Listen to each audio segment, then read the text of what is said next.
Hoje sobre Elias e os profetas de Baal. É uma palavra poderosa, uma palavra que o Senhor preparou para nós fecharmos o mês de janeiro com chave de ouro. Amém, queridos? Aleluia. Então nós vamos ler 1 Reis, capítulo 18, começando com uma introdução do versículo 1 até o versículo de número 5. Aleluia. Se você quiser acompanhar aqui, está no telão. Diz assim a palavra do Senhor. Aqui está na nova versão internacional. Amém? Vamos ler todos juntos. Muito tempo depois veio a palavra do Senhor a Elias, no 3º ano, dizendo: vai, apresenta-te a Acabe, porque darei chuva sobre a terra. Diga comigo, igreja: chuva sobre a terra.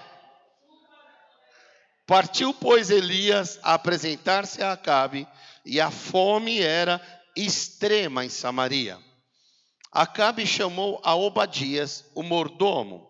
Obadias temia muito ao Senhor, porque quando Jezabel exterminava os profetas do Senhor, Obadias tomou 100 profetas e de 50 em 50 os escondeu numa cova e os sustentou com pão e água.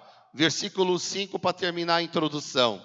Disse Acabe a Obadias: vai pela terra a todas as fontes de água e a todos os vales. Pode ser que achemos erva, para que salvemos a vida aos cavalos e mulos e não percamos todos os animais. Somente até aqui por enquanto, amados. Hoje nós vamos estar compartilhando essa palavra tremenda, poderosa, e nós sabemos que Elias era um profeta que o Senhor levantou, um profeta guerreiro, um profeta que orava e Deus mandava fogo do céu. E aqui nós vamos estar estudando o confronto histórico de Elias contra os 450 profetas de Baal. Ou seja, um único homem de Deus vai confrontar, enfrentar e vai prevalecer sobre 450 satanistas, 450 profetas que serviam a Baal na mesa de Jezabel, que representava o diabo, e Elias representava o profeta do Deus Altíssimo, o Deus de Israel.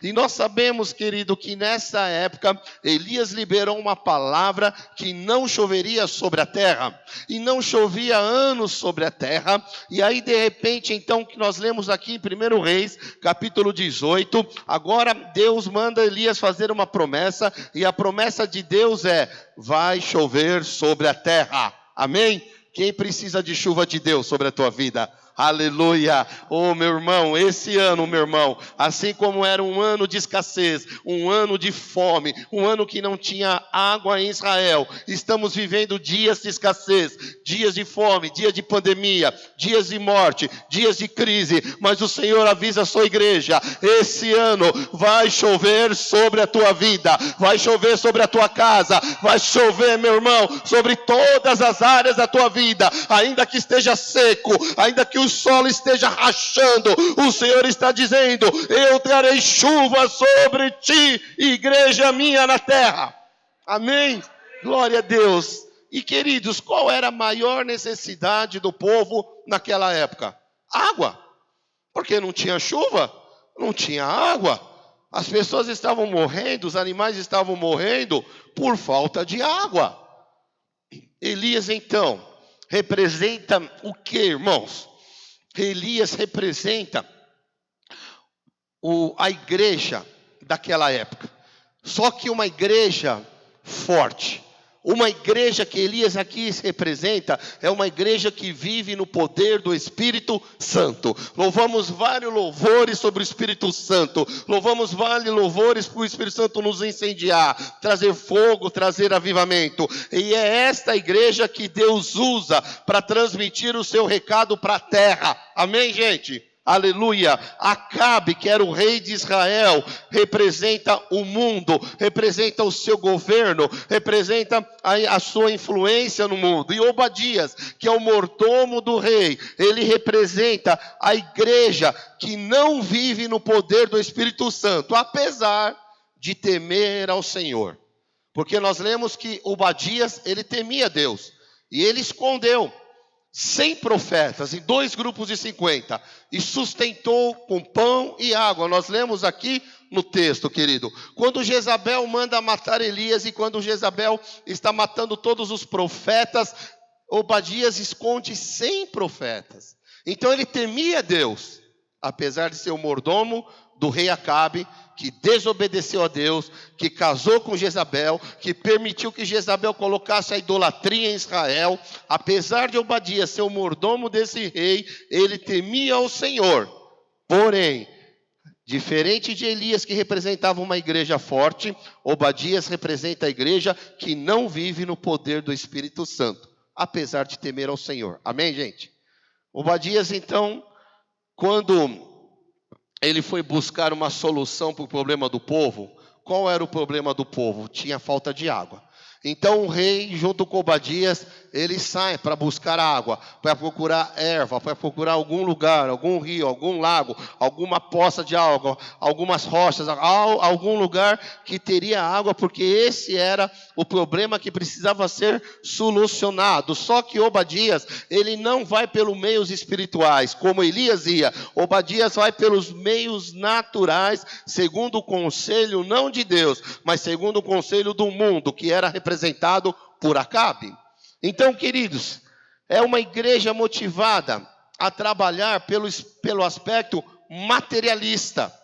Obadias está ali trabalhando com Acabe, representando uma igreja materialista, e não pela salvação das pessoas. Eles foram procurar água, não por causa do povo, não porque eles estavam preocupados que as pessoas estavam morrendo. Nós lemos no texto que a preocupação deles era com os animais que estavam morrendo. Só que ao invés de eles se preocuparem com as pessoas que estavam morrendo, eles estavam preocupados com os animais. Olha só a mentalidade. Está mais preocupado com o cavalo que está morrendo do que com mulheres, crianças, jovens e velhos, pessoas que estão morrendo. Nos dias de hoje, meu irmão, às vezes, nós temos essa palavra, é para a minha vida física, minha vida espiritual, é para a tua vida, e também para as igrejas de Cristo na terra. Amém? É uma palavra completa. Nos dias de hoje a gente pode ver que existem muitas igrejas, querido, que têm prédios estruturados, tem dinheiro aplicado, mas está vazia de pessoas comprometidas com o reino. Ontem nós falamos aqui nos jovens. Não adianta você ter 100 jovens na igreja e 90 ir para o inferno. É preferível você ter 10 jovens na igreja e os 10 irem para o céu. Quem concorda, diga amém. Amém. Muitas igrejas, querido, não está preocupado com pessoas, não está preocupado com projetos evangelísticos. Esse ano eu já falei para os jovens ontem que esse ano a gente vai trabalhar com evangelismo. Ontem mesmo de manhã a gente ia sair para evangelizar, para panfletar, nós vamos remarcar a data, mas eu quero que os jovens se envolvam, que a igreja se envolva, sair nas ruas para evangelizar, para ganhar vidas, porque as vidas são importantes, as almas são importantes. Por que nós estamos aqui hoje, queridos? Porque além do amor de Deus pela sua vida, além de Deus ter escolhido você, alguém orou por você, alguém falou de Jesus para você um dia, sim ou não? Por isso nós estamos aqui. E assim como alguém um dia pregou para nós, agora é tempo de nós pregarmos para o mundo e ganharmos almas para o mundo, pessoas para o evangelho do Senhor Jesus Cristo. Aqui nesse texto nós vamos ver 3 confrontos, querido. A igreja verdadeira e poderosa é a igreja que confronta. Elias confrontou Acabe, Elias confrontou Jezabel, Elias confrontou os profetas de Satanás. A igreja verdadeira e poderosa é aquela que confronta o mal, é aquela que confronta o mundo, é aquela que confronta as trevas e até confronta a outra igreja que não está dando testemunho do poder de Deus. Essa é uma igreja verdadeira, poderosa, cheia do Espírito Santo, cheia do fogo do Espírito. Então nós vamos ver aqui três tipos de confronto. Primeiro confronto é Elias versus Obadias, ou seja, igreja forte versus igreja fraca. Segundo confronto que nós vamos ver mais à frente é Elias versus Acabe, igreja forte versus o mundo. E o terceiro confronto vai ser Elias com os profetas de Baal, ou seja, igreja forte com as trevas. Amém, gente? Igreja forte e poderosa. Diga assim, igreja forte e poderosa é aquela que vence a carne, que vence o mundo e que vence a Satanás. Em nome de Jesus, amém. Aplauda ao Senhor Jesus, querido. Aleluia, porque nele nós podemos todas as coisas, nele nós somos mais do que vencedor. Eu venci o mundo, tem de bom ânimo, então em Cristo nós também podemos vencer, amém? Glória a Deus. Então nós vamos começar aqui a ver as revelações, foi só uma introdução que eu fiz. Nós vamos ler agora o versículo de número 17. E vamos ver como é que foi esse confronto e buscar as revelações de Deus, passo a passo, versículo a versículo. 1 Reis, capítulo 18, verso 17. Quando eles saem para procurar água, quem que eles encontram? Elias. E olha aqui. Quando viu Elias, disse-lhe: é você mesmo o perturbador de Israel? Querido, olha o que o rei está falando para o profeta de Deus. É você que está perturbando Israel? Por quê? Elias trazia as profecias que Deus mandava, e eram recados duros para o rei, eram recados duros para a nação. Então quando o rei encontra Elias, ele disse assim: és tu o perturbador de Israel? Amados, a igreja poderosa que Jesus quer é a igreja que perturba o sistema do mundo.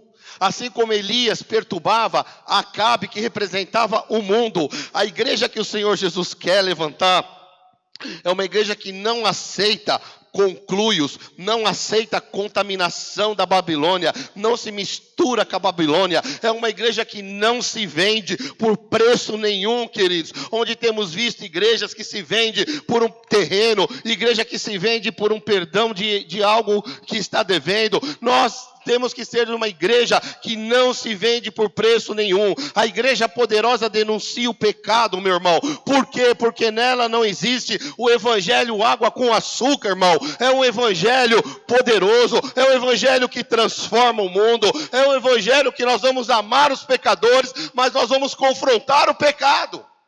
Amém, gente?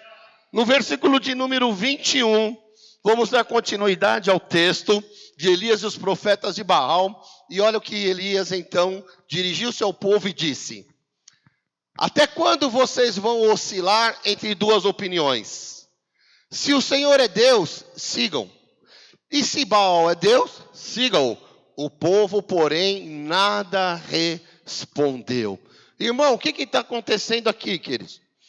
Aqui está acontecendo o seguinte: o povo de Israel, que adorava a Deus, agora está adorando Baal. Por causa da rainha Jezabel, que era filha de Et-Baal, ela introduz em Israel a idolatria a Baal. E uma nação inteira mudou de time. Então, o povo que adorava a Deus está adorando Baal, que significa Satanás, significa as trevas, significa o mal. Então, Deus levanta Elias. E Elias então reúne todo o povo e diz assim: ei, povo de Israel, até quando vocês vão ficar dormindo? Até quando vocês vão cochilar entre dois senhores? Ou Deus é Deus, ou Baal é Deus. Se Deus é Deus, segue Deus. Se Baal é Deus, siga Baal. Mas vocês não podem ficar dormindo espiritualmente como vocês estão dormindo. Gente, não é tempo de a gente dormir espiritualmente. Nós estamos numa pandemia, estamos numa crise. O amor de muitos tem esfriado, a fé de muitos tem esfriado. Pessoas não querem vir para a igreja, agora é só pela internet, agora é tudo mais fácil, tudo gostoso, as pessoas não querem se comprometer com o reino. Não é tempo da gente ficar dormindo, é tempo de nós despertarmos para o Senhor, querido. É tempo de você buscar a Deus como você nunca buscou a Deus na sua vida. Nós estamos num tempo de guerra, nós estamos num ano de guerra, um ano de batalha, onde as trevas têm se levantado, mas muitos estão dormindo, porque a igreja que vai vencer, a igreja que vai triunfar, é aquela igreja que é poderosa, é aquela igreja que busca, é aquela igreja que paga um preço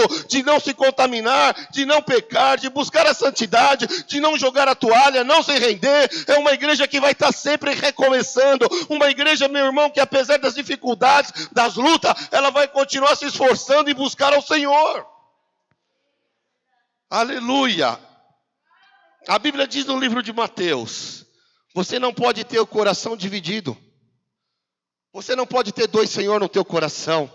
Em Mateus diz que ninguém pode servir a dois senhores. Ou você serve a Deus ou você serve ao dinheiro. Irmão, a igreja poderosa é aquele que desafia o reino das trevas. A igreja poderosa, mesmo que aparentemente seja minoria, porque aqui Elias, irmão, aparentemente ele é minoria, ele é um. E ele vai lutar contra 450. Aliás, são 900, que é 450 de Baal e 450 de Azarate, profetas de Satanás. Então, aparentemente, é um contra uma multidão. Mas tem a convicção absoluta, meu irmão, que maior é o que está na igreja de Cristo do que aquele que está no mundo. Amém?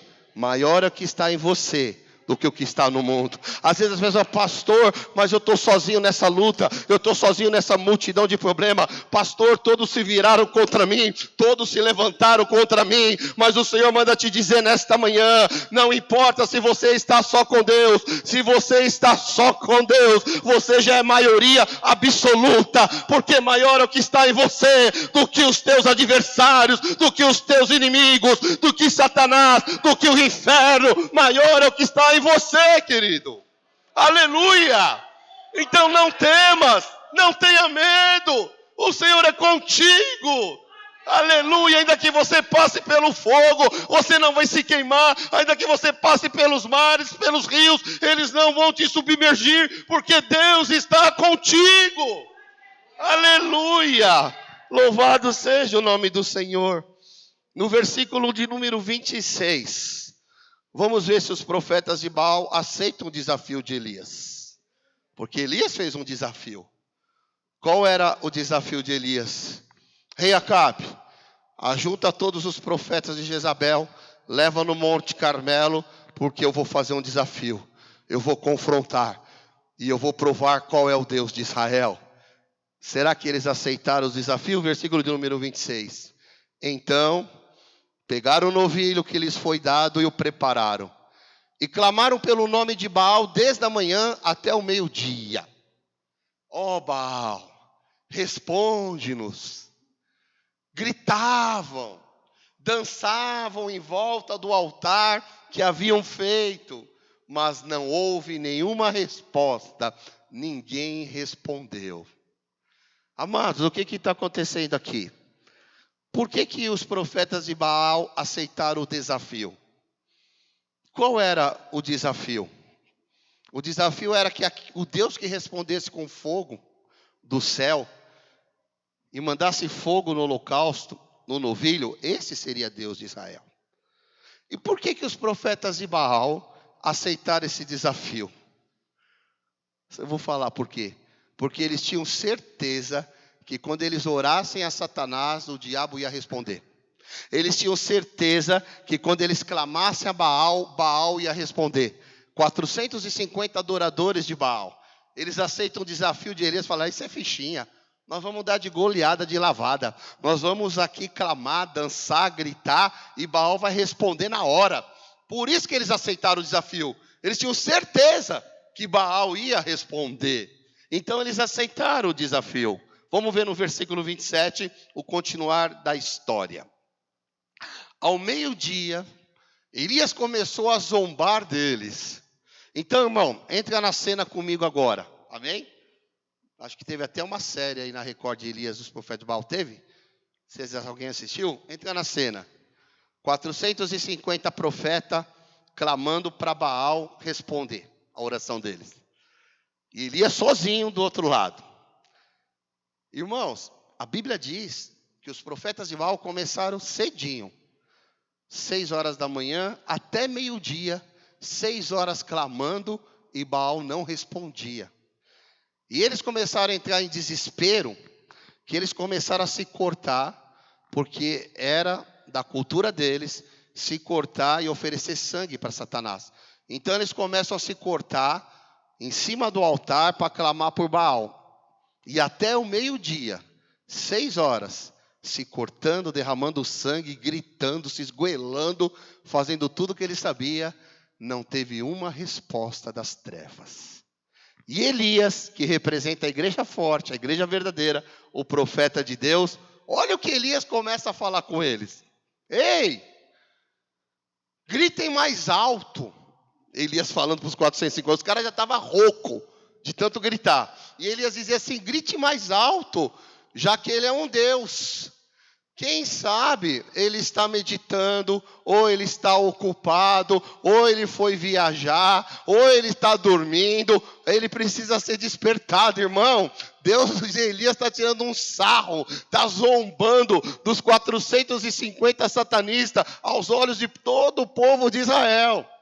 Vocês entendem o que está no texto? Aleluia! O verdadeiro profeta Elias, o verdadeiro adorador, ele não teme a Satanás. Irmão, não tenha medo do diabo. Não tenha medo das ameaças que Satanás pode te fazer. O diabo usa pessoas, o diabo usa situações para te trazer ameaça, para te trazer uma notícia desfavorável, para tirar a tua paz, para deixar você preocupado, para deixar você ansioso, para deixar você com medo. Mas o Senhor está dizendo, não tenha medo, não tema Satanás.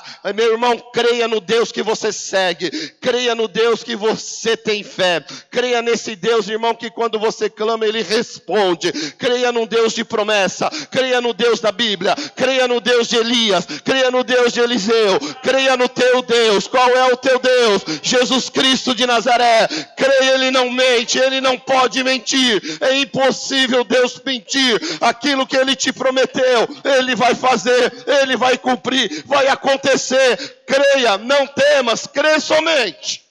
Amém, gente? Pode ser, olha só, quando Elias diz assim, pode ser que Baal esteja falando.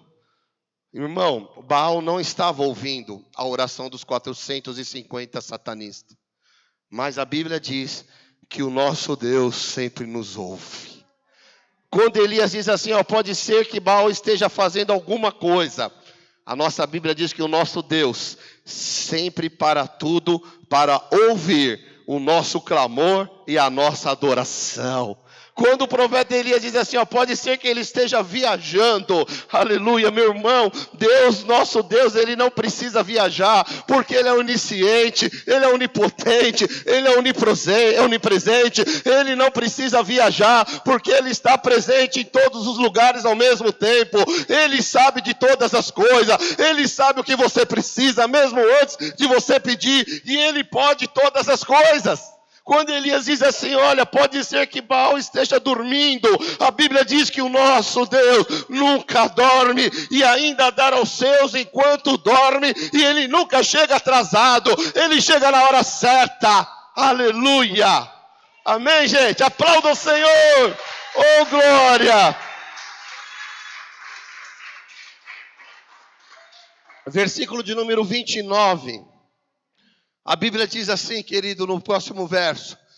Passou o meio-dia e eles continuavam profetizando em transe. Já estava em transe. Estava todo mundo endemoniado, irmão. Se cortando, desmaiando. Imagina debaixo daquele sol, 6 horas reclamando. Até a hora do sacrifício da tarde. Mas não houve resposta alguma. Ninguém respondeu e ninguém deu atenção. Irmão, Baal deixou os seus seguidores sem resposta. Naquele dia Deus travou o céu e Deus disse, amarro todos os demônios, nenhum demônio se manifesta aqui hoje. Eles estão clamando por fogo, não cai nenhum fósforo do céu hoje. Porque eu tenho todo o poder no céu, na terra e debaixo da terra. Naquele dia Deus repreendeu Satanás e seus demônios, trancou a porta do inferno e disse, eles podem clamar, mas hoje nenhum demônio vem, aleluia. Oh, glórias seja dada ao nosso Deus, querido. Agora a Bíblia diz, meu irmão, Baal deixou ele sem resposta, mas a Bíblia diz que o nosso Deus não nos deixa sem resposta. Ele não é como uma imagem que não pode andar, não pode ver, não pode cheirar, não pode fazer nada. O nosso Deus é um Deus vivo, que opera, e quando Ele opera, ninguém pode impedir. O nosso Deus é um Deus que ouve e que responde. O nosso Deus é um Deus que vê todas as coisas. O nosso Deus, meu irmão, quando age, não há demônio, não há trevas que possa impedir o agir de Deus. Então fica tranquilo, você que tem clamado por algo em 2021, o Senhor manda te dizer, está chegando a sua hora, e quando eu operar, ninguém pode impedir. Satanás não pode impedir, o homem não pode impedir, a crise não pode impedir, o governo não pode impedir, a pandemia não pode impedir, nada pode impedir o agir de Deus na sua vida, irmão. Fica firme aí, como você está na sua fé. E agora a gente vai aqui, indo para o final, para falar dos princípios básicos para a guerra espiritual. Porque, amados, Deus já falou na Bíblia que a gente teria aflições, e Deus tem falado que nesse ano será um ano de guerra espiritual, mas Deus está falando também que Ele está levantando uma igreja forte, uma igreja que vai vencer, vai triunfar, uma igreja poderosa, e ainda que as trevas vão se levantar com muita intensidade, o Senhor levantará a sua verdadeira igreja com mais força ainda, e nós vamos vencer, amém? Mas nós precisamos ter alguns princípios para participar da guerra espiritual. Porque para vencer o reino das trevas, querido, existem princípios que precisam ser respeitados. E nós vamos aprender com Elias hoje o que ele nos ensina de batalha, de guerra, de princípio e como vencer. Amém? A primeira coisa que nós precisamos fazer é restaurar o altar. Diga comigo, restaurar o altar. Vamos ver aqui no verso 30 o que aconteceu sobre a restauração do altar. Então Elias disse a todo o povo. Então, depois que os 450 profetas de Baal estão lá sangrando, quase morrendo, ninguém respondeu, Elias então chama o povo de Israel. Olhe para mim agora. Uau! Aproxime-se de mim. O povo aproximou-se. E Elias reparou o altar do Senhor. Você está vendo o que está escrito aqui? O que Elias fez, querido? Reparou o altar do Senhor, que estava o quê? Em ruínas, quebrado. Então a primeira coisa que nós precisamos fazer é restauração do altar. O que é restaurar o altar? É restaurar a tua adoração. Restaurar a tua vida de oração, restaurar a tua vida de meditação na palavra de Deus, restaurar o seu tempo de comunhão com Deus. O Senhor diz, chegai-vos a mim e eu chegarei até vós. Restaurar o altar, meu irmão, é colocar a nossa vida em ordem diante do Senhor. Esse é o primeiro princípio básico para a guerra espiritual, restaurar a nossa vida diante de Deus. Posso ouvir um amém? Bem, segunda princípio, a unidade do corpo. Vamos ver no verso seguinte o que diz a palavra de Deus, verso 31. Depois que restaurou o altar, que ele pega as 12 pedras e coloca no altar em volta do novilho, representando cada pedra uma tribo de Israel. Quando ele restaura as 12 pedras, ele está restaurando a unidade do corpo. Olha o que diz no verso 31. Depois apanhou 12 pedras, uma para cada tribo dos descendentes de Jacó, a quem a palavra do Senhor tinha sido dirigida, e disse, seu nome será Israel.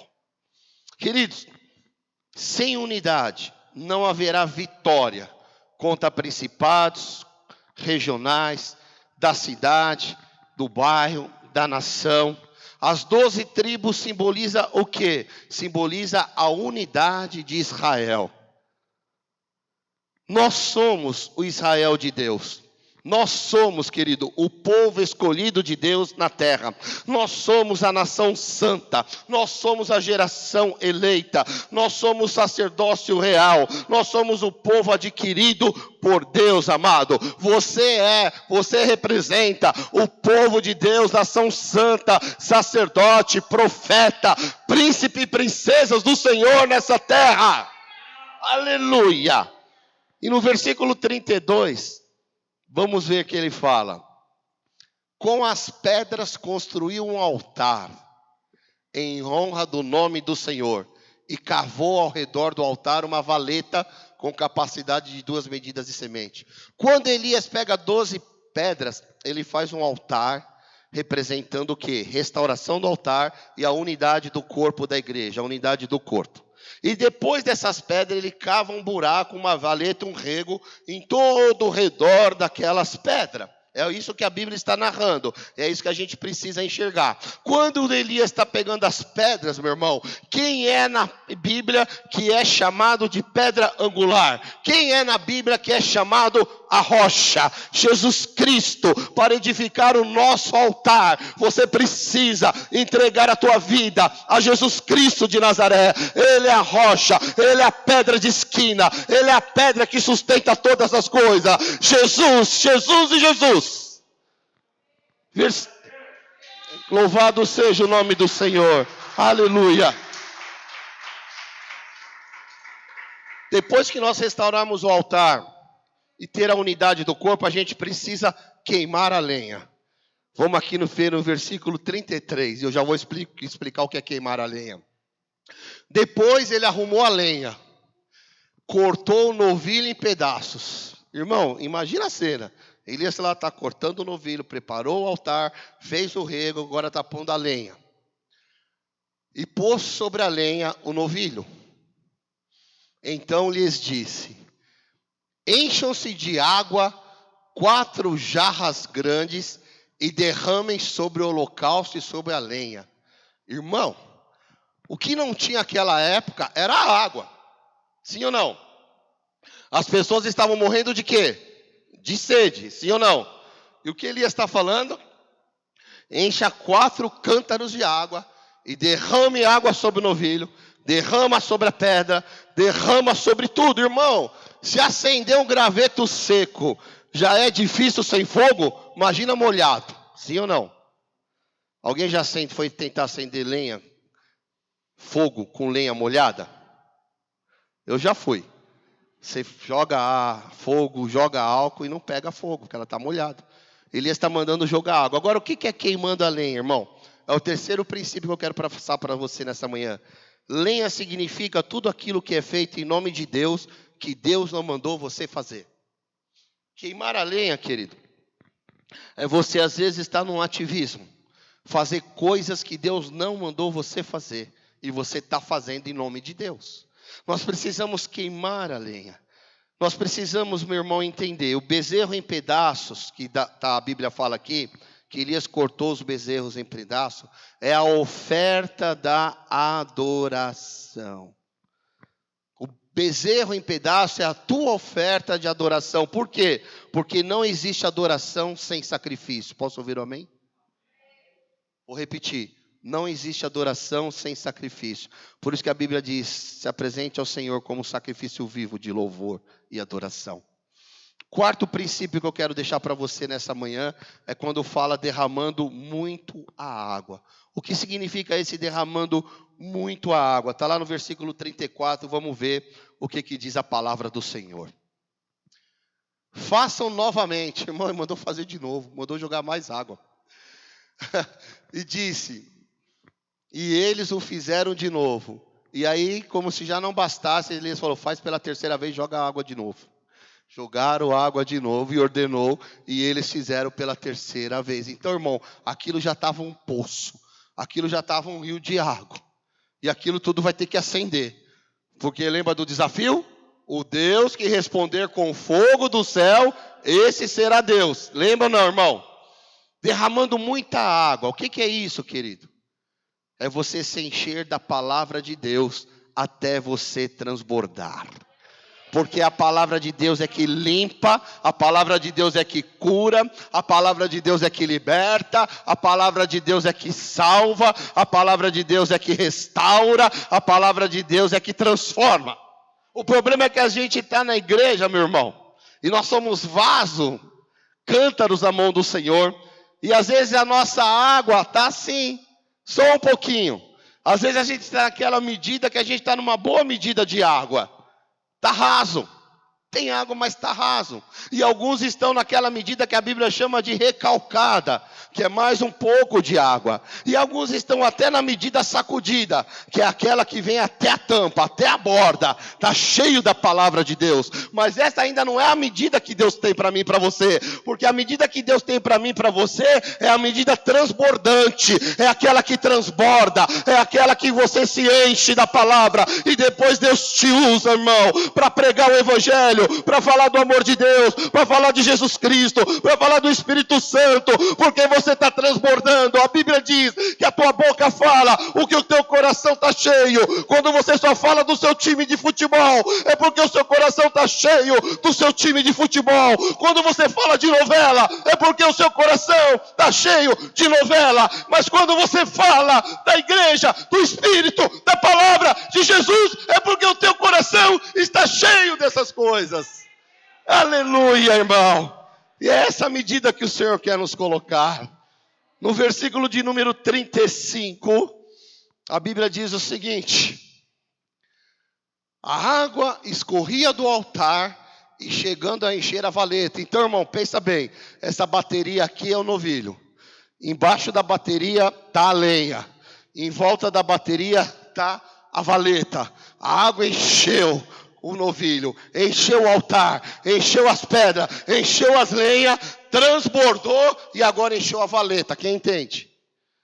Imagina isso na sua mente, no seu coração, querido. Aleluia. A palavra de Deus, irmão, nesta manhã, a vontade de Deus é que a palavra de Deus penetre, transborde na sua vida. Que a palavra de Deus nesta manhã venha penetrar até a linha divisória da sua alma e do seu espírito, porque a palavra de Deus ela é apta para discernir os seus pensamentos e intenção do seu coração. A palavra de Deus ela vai até as juntas e até as medulas. A palavra de Deus entra onde o psicólogo não entra, onde o médico não entra, onde o psicanalista não entra, mas a palavra de Deus entra, ela cura, ela restaura. Oh, meu irmão, a palavra de Deus é poderosa. A palavra de Deus é o evangelho, é o poder de Deus. O poder de Deus é o evangelho. Creia na minha palavra e prosperareis. Aleluia. Louvado seja o nome do Senhor. E agora o quinto princípio que eu vou falar para você. São 7, nós estamos indo para o quinto. A hora da oferta de cereais. Verso de número 36, por favor. A hora do sacrifício. O profeta Elias colocou-se à frente e orou. Irmão, imagina. O povo de Israel inteiro no Monte Carmelo. A Rede Globo filmando. Os 450 profetas satanistas lá, sanguentados. E agora Elias se coloca na frente do altar. E ele vai orar. Olha a oração de Elias. Ó Senhor Deus de Abraão, de Isaac e de Israel, que hoje fique conhecido que tu és Deus em Israel, aleluia, e que eu sou o teu servo, e que fiz todas essas coisas por tua ordem, aleluia, querido. Olha a oração do profeta Elias. Vamos ver o 38 e 39. Pula para o 38, por favor. Então o fogo do Senhor caiu e queimou completamente o holocausto. E a lenha, e as pedras, e o chão, e também secou totalmente a água na valeta. Versículo de número 39 agora, querido. E quando o povo viu isso, todos, irmão, o povo inteiro, a nação de Israel inteira, que tinha se dobrado a Baal, quando eles viram, Deus respondeu à oração de Elias. Deus manda fogo do céu, lambeu o altar, lambeu o sacrifício, lambeu a água, lambeu a lenha. Todos caíram prostrados, e agora eles não estão mais se prostrando a Baal, agora eles estão se prostrando ao Deus verdadeiro, ao Deus de Elias, ao Deus de Israel, e eles começam a dizer a uma só voz: só o Senhor é Deus, só o Senhor é Deus, só o Senhor é Deus. Baal não é Deus, o dinheiro não é teu Deus, o teu Deus é Jesus Cristo, só o Senhor é nosso Deus. Proclame isso em toda a terra, querido. Aleluia. Deus respondeu com fogo, irmão. Por quê? Porque Elias tinha seguido as instruções do Senhor. Quando nós seguimos as instruções do Senhor, o Senhor responderá com fogo também. Siga as instruções, siga a palavra do Senhor, querido, e Deus vai responder com fogo na tua vida também, em nome do Senhor Jesus. O milagre virá quando obedecemos a palavra do Senhor. E aí nós vamos poder dizer: só o Senhor é Deus, só o Senhor é Deus, só o Senhor é Deus. Amém? Aleluia, glória a Deus. Irmão, a resposta de Deus não tardou. Enquanto os profetas de Baal ficaram das 6 da manhã até a meio-dia, 6 horas clamando e nada de resposta, quando Elias fez uma simples oração, a resposta de Deus não tardou. Foi fogo na hora. Aleluia. Este fogo, irmão, ele consome o holocausto, ele consumiu o novilho, consumiu a lenha que estava por baixo, consumiu as pedras, o altar, lambeu a água, mas ele não destruiu a vida humana. Amém? Porque Elias era assim, irmão. Quando o rei mandou ir atrás de Elias, Elias está sentado lá, com Eliseu, que vai ser o sucessor dele. Chega uma comitiva de 50 homens. E o general fala assim: Elias, homem de Deus, o rei mandou vir te pegar. O rei mandou vir te prender. Desce aqui que eu vou te levar. Elias então, ele diz assim: se eu sou homem de Deus, que caia fogo do céu agora e consuma vocês na hora, irmão. Deus mandou o fogo e consumiu 50, churrasquinho na hora. Aí o rei manda uma outra comitiva. Mais um general e mais 50. E a mesma coisa. Elias, se você é homem de Deus, desce aqui, rapaz, nós vamos te levar, o rei mandou te chamar. E Elias fala: se eu sou homem de Deus, que desça fogo do céu. O fogo desceu e matou todos os outros 50, irmão. Quando chega nos outros 50, no terceiro grupo, o general já se ajoelha e diz: Elias, tem misericórdia de mim, não mata nós não. Então quando tem fogo, irmão, quando Deus manda o fogo do céu, Ele não vai queimar você. Ele vai queimar o teu inimigo. Ele vai queimar aquilo que está te prendendo. Quando a resposta de Deus vem como fogo, não é para consumir você. O fogo verdadeiro do Espírito destrói o que não serve. Mas o fogo do Espírito Santo edifica as vidas. O fogo de Deus traz santificação. Lembra de Sadraque, Mesaque e Abidnego? Na fornalha? Jogaram os 3 na fornalha porque eles não se dobraram ao diabo. Todo mundo se prostrou lá diante da estátua, menos eles. Eles falaram: a gente só se dobra diante do nosso Deus, o Deus de Israel. Ah é? Então vai para a fornalha. Irmão, o rei lá mandou aquecer a fornalha 7 vezes mais. Se do jeito que estava já matava torradinho, churrasquinho na hora, imagina 7 vezes mais, irmão. Sabe o que é a fornalha? O Mateus sabe. Quantas pizzas você já lançou lá naquela fornalha, Mateus? Era quente ou não era? Agora você multiplica por 7 vezes aquele forno lá. Se a pizza demorava 1 minuto, 7 vezes mais, vai ficar pronto em 7 segundos. Os soldados que foram lançar Sadraque, Mesaque e Abidnego, que estavam amarrados, irmão. Os soldados que lançaram ele, morreram queimados na hora. Agora eu fico imaginando, eu vou lançar alguém que está aqui na minha frente no fogo. O fogo está ali. Eu vou lançar o cara ali, eu morro queimado e o cara que eu lancei não morre. Olha o mistério de Deus. E de repente os caras estão lá dentro, irmão. E de repente o rei vai olhar. Deixa eu ver como é que eles estão, se eles já viraram carvão, se eles estão gritando ainda. O rei abre. Ué, general, nós não jogamos 3 homens na fornalha? Sim. E como é que eu estou vendo 4? E esse quarto tem a aparência e o aspecto de um Deus. Aleluia. Irmão, o fogo destruiu as cordas, destruiu o que estava prendendo Sadraque, Mesaque e Abidnego, mas não destruiu Mesaque, Abidnego e Sadraque. E agora presta atenção, irmão. Nós estamos em pandemia. Presta atenção no que eu vou te falar. A minha fé, a tua fé, o Espírito Santo que está dentro de mim, dentro de você, não vai nos livrar de passar por essa pandemia, porque todos estão passando, amém? Todos estão passando na crise, sim ou não? Soldados de Deus estão morrendo, homens e mulheres de Deus estão morrendo, irmão. Não é porque nós somos de Deus que a gente não vai passar pela crise. Quando a Bíblia diz assim, olha, quando você passar pelo rio, a Bíblia não diz assim, se você passar pelo rio, a Bíblia diz, quando você passar, então nós vamos passar. por pandemia, por crise, por doença, por fogo, por rios. Deus não nos isentou disso. Mas Deus diz o quê? Não temas, eu estarei com vocês. Agora presta atenção na revelação. Muitas vezes Deus não vai tirar você da fornalha. Muitas vezes Deus vai entrar com você na fornalha e vai te dar o livramento dentro da fornalha. Quem entende? Senhor, me tira dessa cova, irmão. Muitas vezes Deus vai te tirar da cova, mas muitas vezes Deus vai entrar com você na cova e vai fechar a boca do leão dentro da cova com você. Amém? Aleluia, louvado seja o nome do Senhor, querido. No versículo 40, para a gente já indo para o final, vamos ver o desfecho da história aqui. Então Elias ordenou-lhes: prendam todos os profetas de Baal.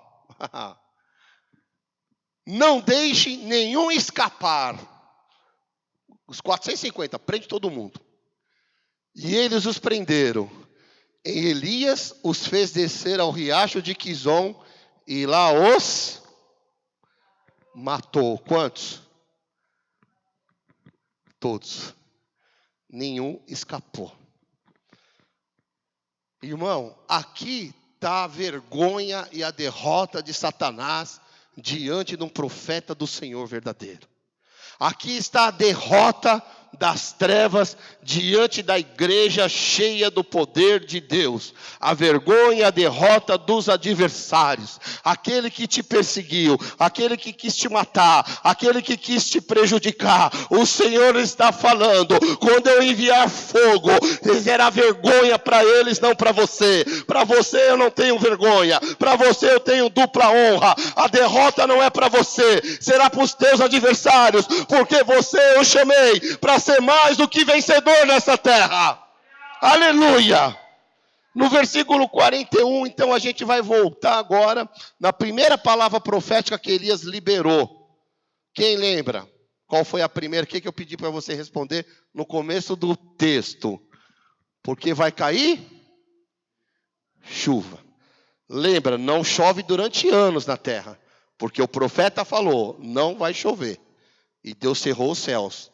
Agora no 41, vamos ver o que vai acontecer. Elias disse a Acabe: vá comer e vai beber, pois já ouço o barulho de que, irmão? Chuva o quê?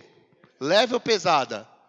Mas que barulho é esse que ele está ouvindo se não chove há anos na terra? O céu está ensolarado, o céu está azulado, o céu de brigadeiro. Que barulho é esse, irmão, que ele está ouvindo? É o barulho de quem tem audição espiritual. No mundo do espírito, Elias já estava ouvindo o que Deus iria fazer. Meu irmão, creia, antes de Deus fazer, Ele vai te avisar, porque a Bíblia diz em Amós 3:7, Deus não faz nada sem antes avisar os seus servos, os seus profetas. Deus vai te avisar quando a chuva vai descer. Agora, irmão, olha que coisa interessante. Ruído há de uma abundante chuva. Qual a área da sua vida hoje? Responde para você mesmo que você precisa de chuva. Qual área o Senhor está perguntando da sua vida que você precisa de chuva? Porque hoje, através dessa palavra, o Senhor vai abrir os teus ouvidos espirituais para que você ouça o barulho da chuva, que vai chegar nessa área que você está mais precisando. Aleluia!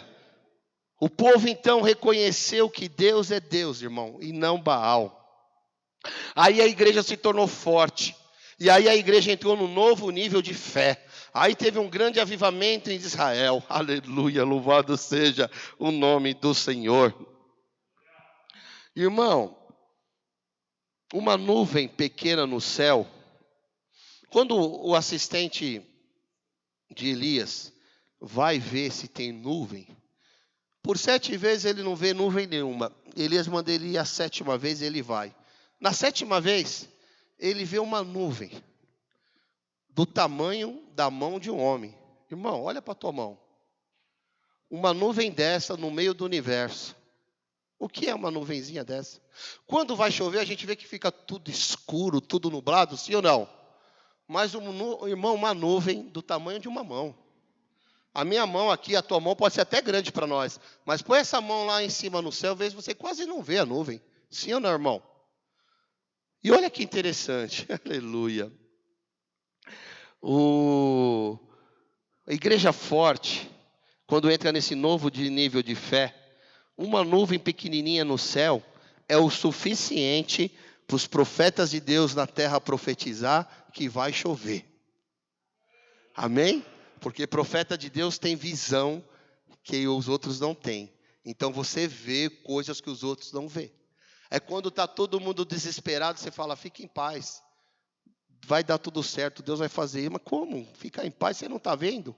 Quando Jesus estava no barquinho lá, os discípulos estavam desesperados. E Jesus estava dormindo, irmão. Jesus estava em paz. Fique em paz. Você está passando por tempestades? Você está passando por tribulação, por deserto? Fique em paz, meu irmão. Não tenha medo, não. Fique em paz. Você é profeta do Senhor. Deus cuidou de Elias, Deus vai cuidar de você. Quando Jezabel quis matar Elias, Elias foi sustentado por Deus na beira de um riacho. Os corvos levavam carne para Elias todo dia, gente. E depois Deus fala assim, agora você vai para a casa de uma viúva que está passando fome, que vai morrer, e eu vou usar a viúva para te sustentar. Quando a viúva fala, Elias, eu vou fazer um bolo, vou comer com meu filho e vamos morrer, porque não tem mais farinha, não tem mais azeite. Elias fala assim, faça o bolo, mas antes de dar para o seu filho, dá para mim um pedaço. E quando ela dá o pedaço para o profeta libera uma palavra. A farinha da panela e o azeite não acabará até que traga a chuva na terra. Irmão, e começou a multiplicar a farinha, começou a multiplicar o azeite. Esse é o nosso Deus, um Deus de multiplicação. Fica tranquilo, nessa pandemia, nessa crise, você não vai morrer de fome, não. Deus vai multiplicar a tua farinha, Deus vai multiplicar o teu azeite, meu irmão. Deus vai cuidar de você, aleluia. Ele cuida do seu povo na terra. Oh, louvado seja o nome do Senhor, querido. E o sétimo e último princípio que eu quero deixar para você, para a gente finalizar, querido, é a intercessão para gerar a chuva. Amém? Porque agora, a parte de Deus é a parte do milagre. Quem vai mandar a chuva é Deus. Mas você precisa interceder, você precisa orar para que venha gerar a chuva. Quantos estão entendendo? Essa é a nossa parte. E Deus não vai fazer a nossa parte. Vamos ver aqui do 42 ao 44. E já estamos indo para o final. Então Acabe foi comer e beber, mas Elias subiu até o alto do Carmelo, dobrou-se até o chão e pôs o rosto entre os joelhos. O que Elias foi fazer? Foi orar, foi interceder por chuva. Próximo. Vai e olhe na direção do mar, disse a seu servo. E ele foi e olhou. Não há nada lá, disse ele. 7 vezes Elias mandou e volte para ver. Foi o que eu falei para vocês agora há pouco. Na 7ª vez o servo disse, uma nuvem tão pequena quanto a mão de um homem está se levantando do mar. Então Elias disse, vá dizer a Acabe, prepare o seu carro e desça antes que a chuva o impeça, irmão. Nem o assistente de Elias acreditava que ia chover. Porque aquela chuvinha lá, aquela nuvenzinha lá, não tinha poder de fazer nada, querido. Oração, adoração e sacrifício. Essa é a sua intercessão para gerar chuva. Atitude. Mexa-se, querido. Você precisa ter fé. E você vai precisar perseverar. Elias orou uma vez e não veio chuva. Elias orou a segunda e não veio. Orou a terceira e não veio. Elias foi perseverando até a 7ª vez. E na 7ª apareceu uma nuvem do tamanho da mão de um homem. Irmão, uma pequena nuvem é um sinal de milagre na sua vida. Aleluia! Isso é para quem tem visão espiritual aberta. Para o assistente do profeta era só uma pequenina nuvem, mas para o profeta de Deus era o sinal que a chuva ia descer. E a resposta de Deus, irmão, a resposta final de Deus está no 45. Vamos ver. Enquanto isso, nuvens escuras apareceram no céu. A oração de Elias, a intercessão de Elias, as nuvens escuras começaram a aparecer no céu, começou a ventar, começou a chover forte e Acabe partiu de carro para Jezreel. Irmão, esta foi a resposta final de Deus na intercessão de Elias. A chuva veio e não veio uma garoinha não, não veio uma chuvinha fraca não, não veio uma chuvinha de verão não, veio chuva em abundância. Meu irmão, o milagre milagre de Deus na sua vida, a resposta de Deus na sua vida virá em abundância, virá grande, virá forte, virá vitória para você por esses dias. Haverá chuva na tua vida, chuva em abundância, em nome de Jesus. E o versículo 46 é o último que nós vamos ler nesta manhã para orar. O poder do Senhor veio sobre Elias, e este, prendendo a capa com um cinto, correu à frente de Acabe por todo o caminho até Jezreel. Olha que coisa interessante. O rei está no carro e já está lá na frente, Elias está a pé. Mas quando o Espírito Santo toma Elias, Elias sai correndo e alcança o carro do rei. A mão de Deus, irmãos, sobre nós, querido. Elias correu o Monte Carmelo até Jezreel a pé e Acabe com o carro. Como é que Elias pôde alcançar um carro? É a mesma coisa que eu falar para você. Pega o carro, vai para casa e daqui 5 minutos eu saio a pé correndo atrás de você e eu te alcanço, querido. Como é que aconteceu isso? Aconteceu porque o Espírito Santo tomou Elias. Aleluia! O Espírito Santo é a nossa força, o Espírito Santo é o fogo que nós precisamos para que haja chuva, irmão. Aleluia! Nós se coloque em pé para nós orarmos em nome de Jesus. Enquanto isso, a Tamires vai preparar um louvor. Nesta manhã nós vamos pedir a unção de Elias sobre nós, querido. Aleluia, aleluia. E nós vamos dizer, meu irmão, assim como todo o povo de Israel disse, que só o Senhor é Deus, só o Senhor é Deus, só o Senhor é Deus. Nós vamos falar isso profeticamente nesta manhã, amém?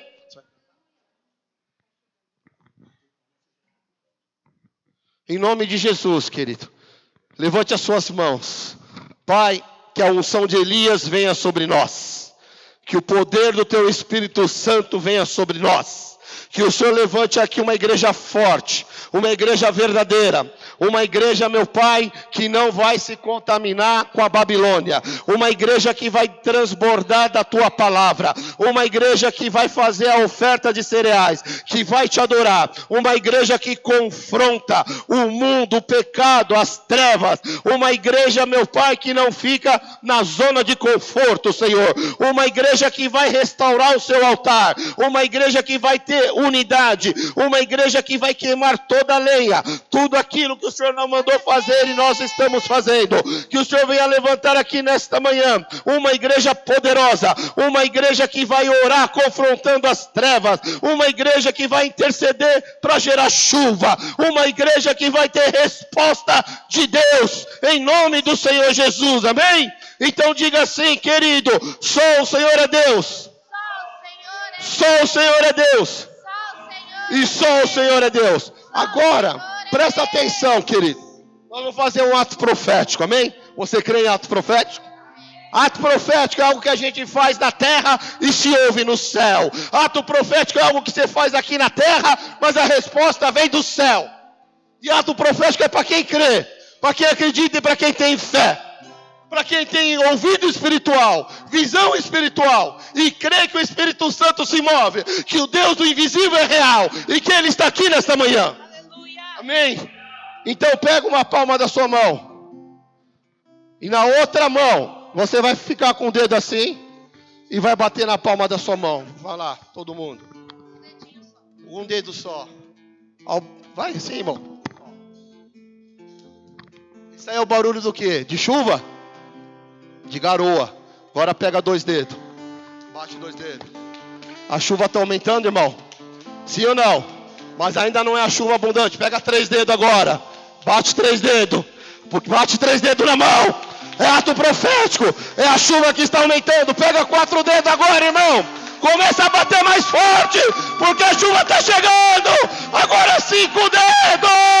Chuva abundante. Chuva abundante.